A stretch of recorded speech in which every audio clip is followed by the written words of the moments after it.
Attention, topics may be sensitive to our listeners.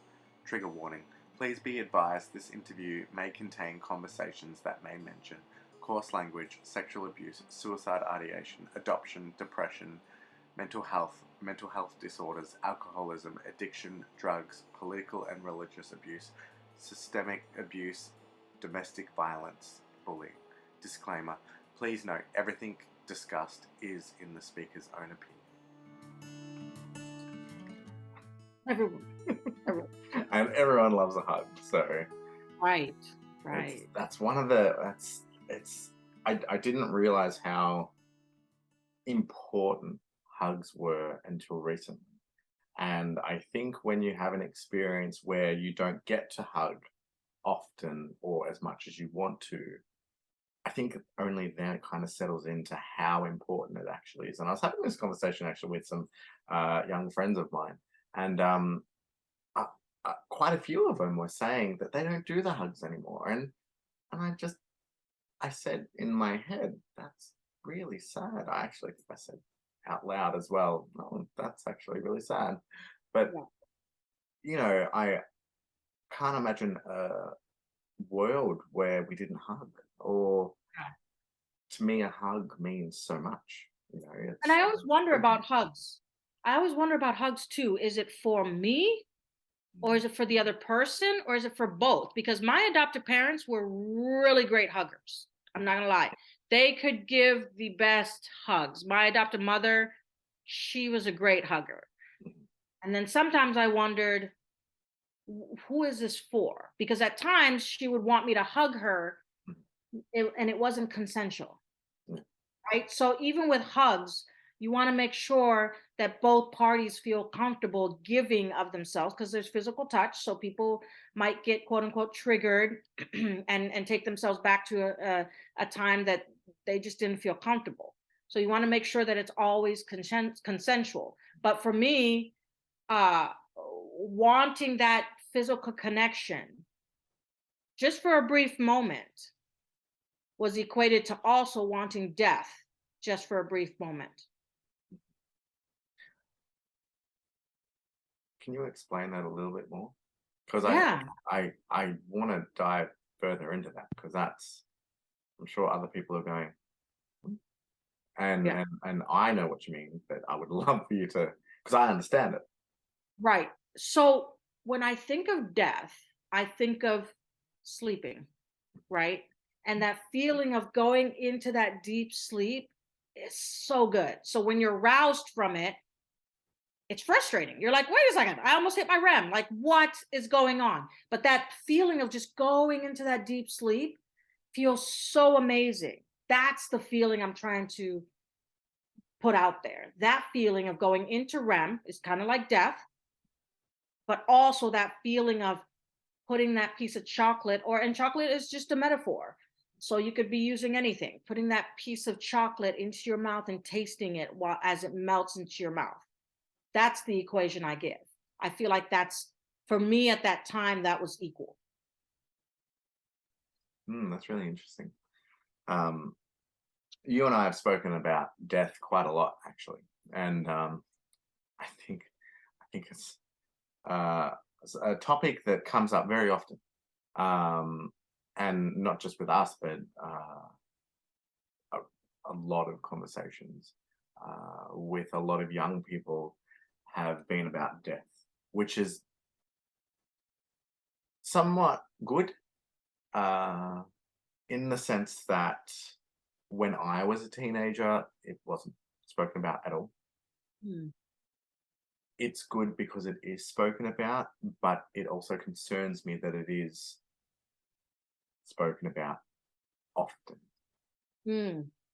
And I wonder, is that a lot to do with just the world today and the issues that arise from that, or is that just a general consensus that everyone's depressed, walking around depressed and don't want to be here?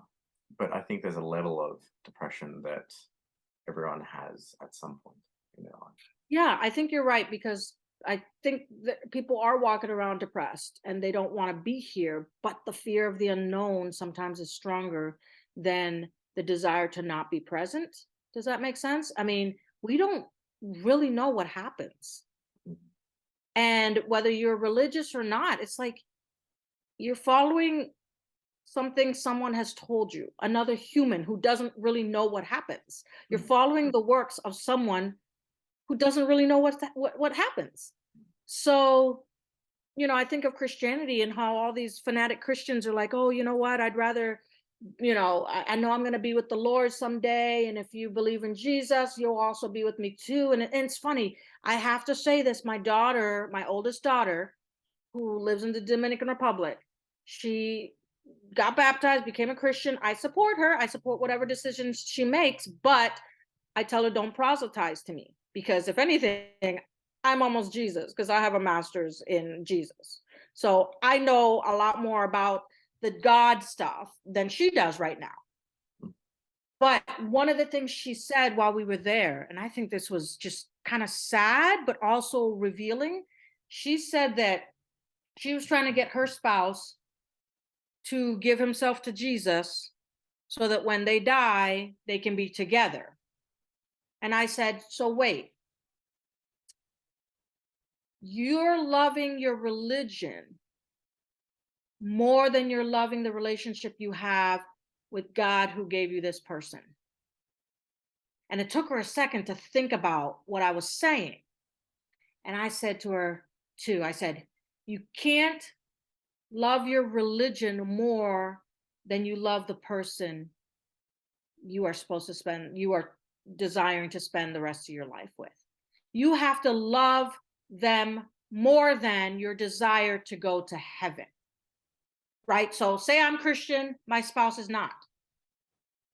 My love has to be strong enough that I believe that my spouse is coming with me no matter what.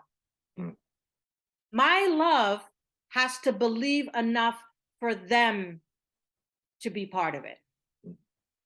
Biblically, as for me and my house, we will serve the Lord.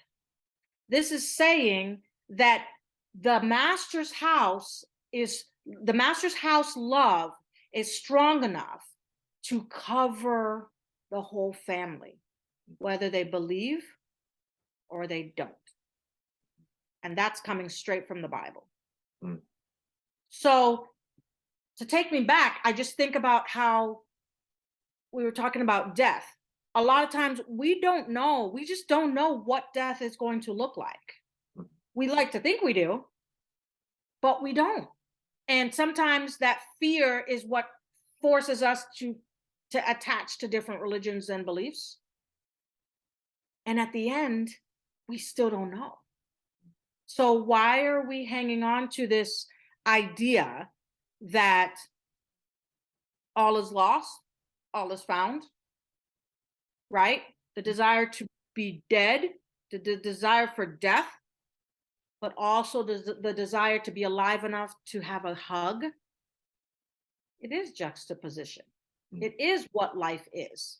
Because people who die by suicide are in that between a rock and a hard place.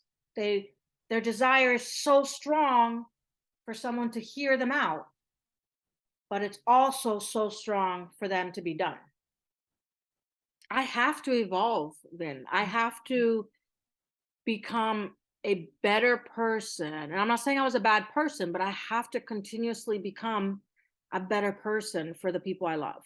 But I think that's with everyone, though. We all, as a human race, have to evolve. When you're talking about religion and stuff, I was thinking in my head, do I actually comment on that, or am I just going to get hated for that? And my views are pretty strong. I just hate religion altogether, all religion, because I believe that it just causes chaos and it divides people and turns even family members against someone you love. And how can I support something that divides people and creates war and kills people?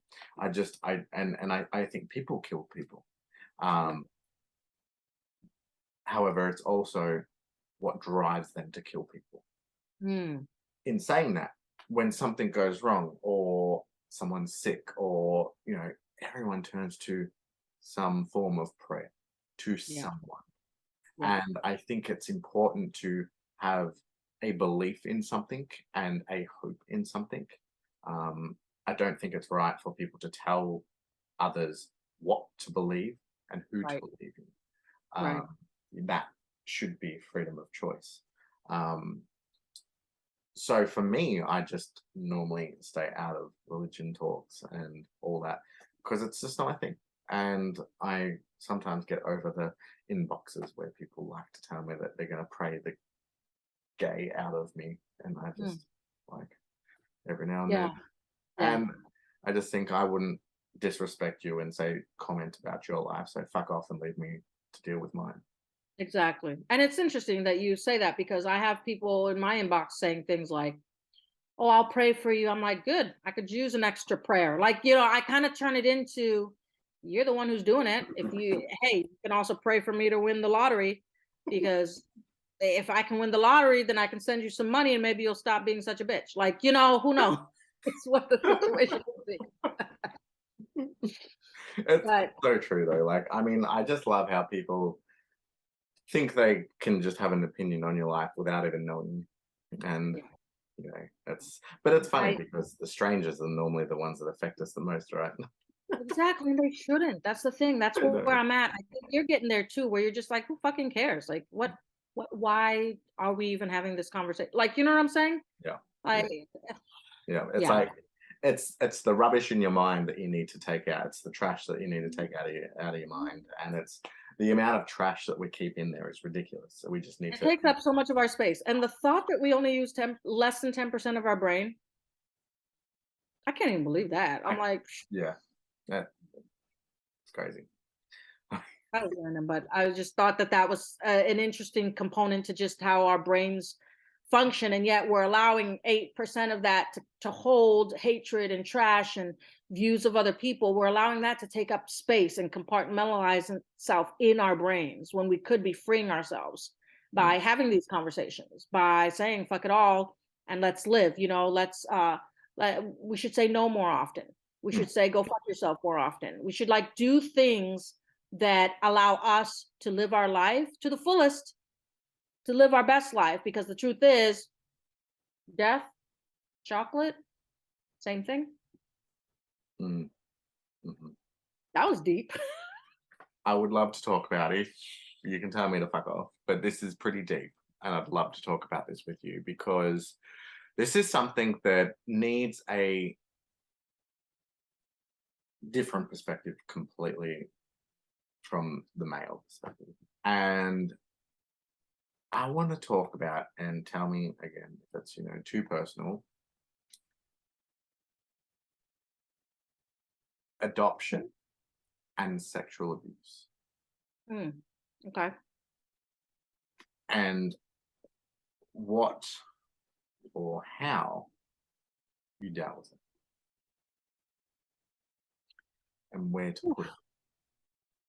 That's a very deep question. And again, you can tell me to fuck off because it is a deep question and it's pretty personal too. It's pretty personal, yeah. But I've gotten to a place where I can talk about it, because I think when you can't talk about it, it kind of means you are harboring hate, maybe, or things are just so difficult. I find that when you talk about it, you free yourself. And so I'm going to continue to free myself.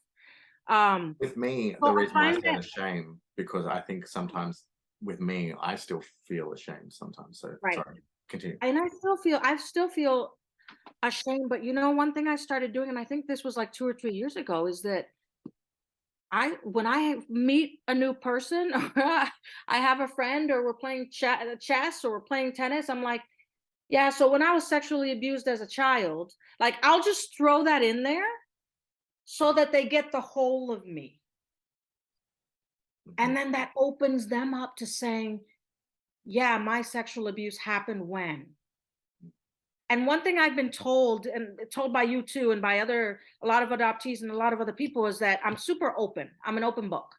And I kind of help them feel more comfortable just talking about their experience. I find that adoptees are targets because we're already in a place of uncertainty. When we move into our new home or our new house or whatever, however it's viewed, there's already a perspective that we didn't belong, you know, and they're saving us from whatever they're saving us from. And when I think of sexual abuse in the adoptee community by people they know, which usually it's by people you know, the percentage is so much higher. And my sexual abuse began as kind of just playing around. But the abuse component is that I was a certain age and he was a lot older. So never should it have happened that way. And the idea that we're disposable and replaceable is huge. So with us thinking that we're disposable or replaceable is not the same idea that I think a lot of biological kids have with their parents, that they're disposable or replaceable. Some might, yeah, there's abuse there too. But when it comes to adoption, we kind of were the second choice, third choice, or the one to complete the family, or the one to create the family. So they've created a family, expanded a family while shrinking another family. That's kind of how I see it. And when I was being abused, it was by another foster kid. So I feel like the idea that my adoptive parents had was just, oh, they too can relate so they can hang out together. Like there was no mentality of you shouldn't put a 15-year-old boy in the room with a 10-year-old girl.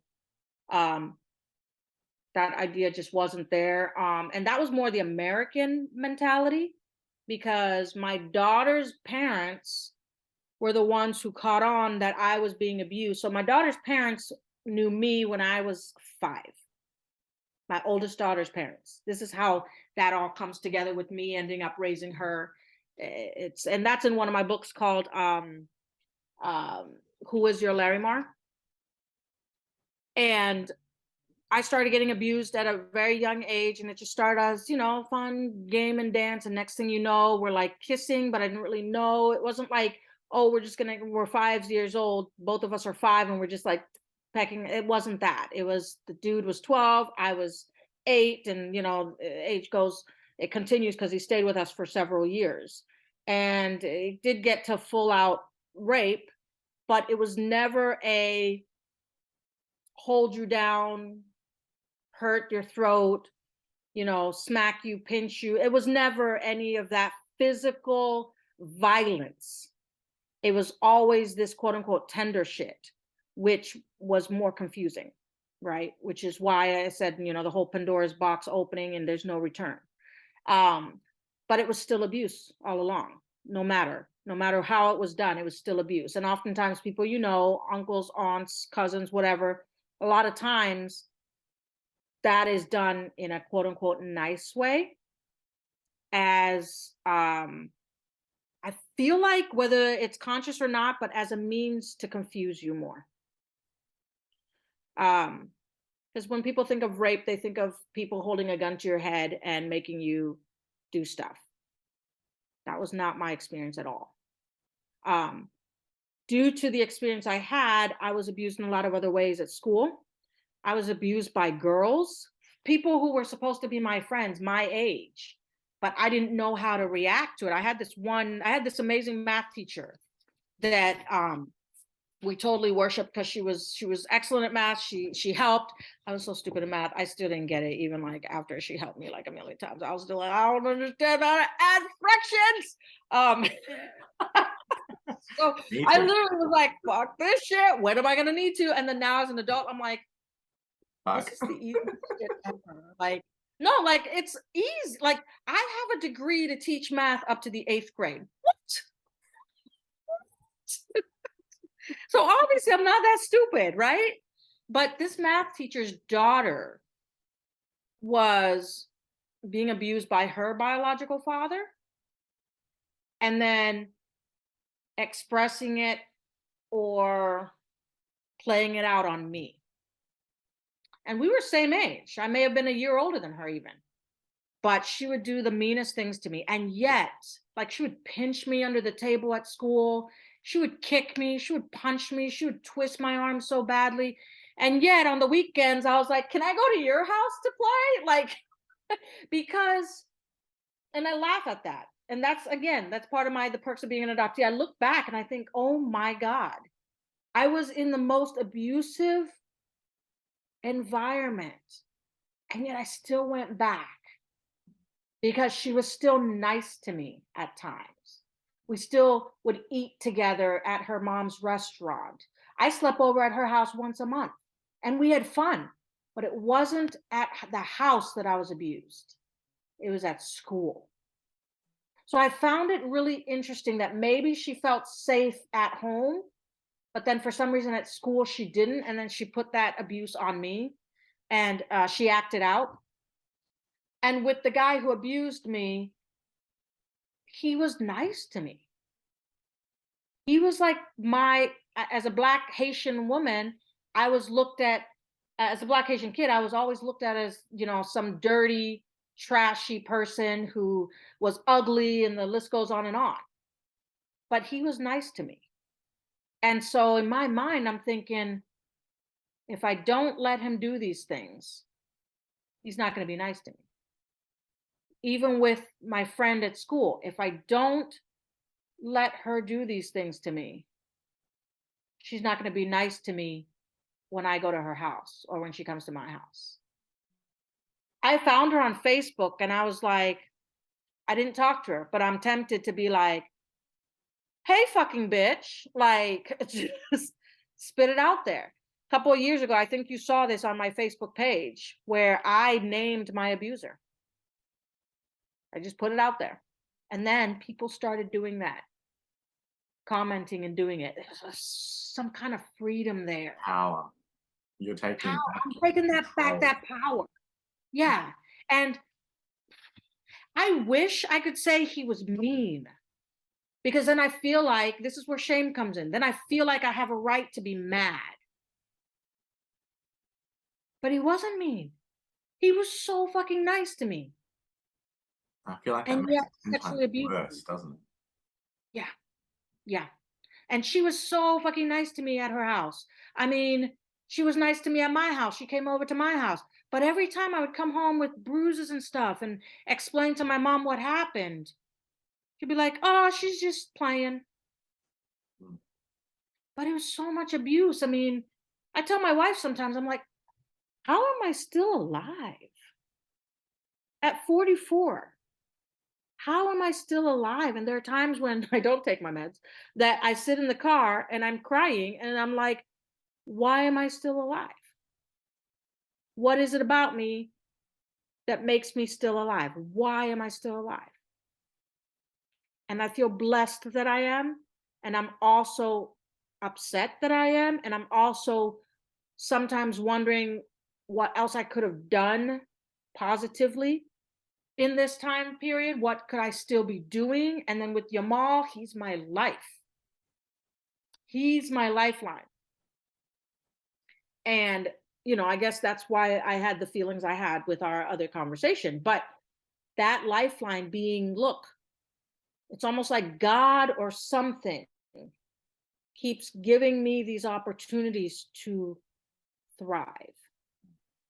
Then I would never take my life because of you, because of Yamal, because of my wife, because of my kid. Do you see what I'm saying? Like, I'm constantly being given this opportunity to be myself and to move forward and to do good and to love and to love and to love. And that's where I'm at. Even with the abuse, I'm in contact with my adopted mother. We're going to do a family reunion in July. I hadn't been in contact with her for like 8 years. We're going to do a family reunion. The cousins need to get together. Yamal needs to meet his little cousins. And I've come to a point where I'm like, I'm not going to stop speaking my truth. And you can become part of that. If you choose to not become part of my truth, there's the boundary. That's it. And I made it very clear to my siblings, look, if you want to be back in contact with me, great. But I'm not going to stop speaking my truth. I'm not going to stop writing my blogs. I'm not going to stop writing my stories. I'm not going to stop publishing. I'm not going to stop speaking out. I'm not going to directly look at your face and fucking blame you either, because I've come to a point in my life where that's not effective. I'm going to keep being me through the abuse, through the hate, through the racism, through everything. And sometimes, some days, it looks like me eating crap that I meant to make as crepes. Sometimes that's me shutting my door and masturbating for an entire day. Sometimes that's me watching The Woman King like I did last night. Bruh, that was so good. Sometimes that's me going to the movie by myself. Sometimes that's me getting on a dating site and hooking up with someone. Sometimes that's me hanging out with my wife on the couch, hugging my son, farting. It's just me. And that's who I've become, and that's who I am, and I will continue to evolve.